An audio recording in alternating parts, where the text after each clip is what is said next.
Pakistan stock exchange में जबरदस्त तेजी। 100 इंडेक्स तारीख की बुलंद तरीन सतह पर पहुंच गया। कारोबार के दौरान 100 इंडेक्स में 628 पॉइंट्स का इजाफा हुआ है। इंडेक्स 67,176 की बुलंद तरीन सतह पर है।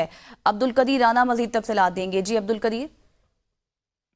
जी बिल्कुल, कारोबारी हफ्ते के चौथे रोज पाकिस्तान स्टॉक एक्सचेंज में जबरदस्त तेजी देखी जा रही है। 100 इंडेक्स में जो है वो 67,000 की सतह जो है उसको भी अबूर करने में जो है वो कामयाब हो गया है।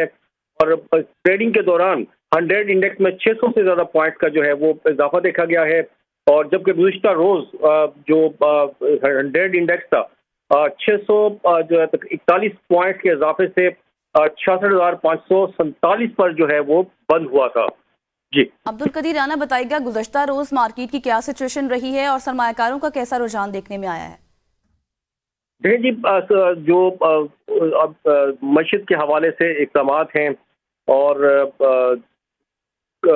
PIA जो उसकी निजकारी के हवाले से जो इक़दाम हैं और दीगर इक़दाम हैं मस्जिद के हवाले से, मईशत की बेहतरी के हवाले से, उससे जो है जो सरमायाकार हैं उनके एतमाद में इजाफा हुआ है। और इसी वजह से मार्केट जो है काफ़ी ऊपर देखी जा रही है। PIA का शेयर जो है वो 700% जो है तकरीबन उसमें इजाफा देखा गया है और तो 27 रुपये से ऊपर का जो है उसका शेयर हो गया है।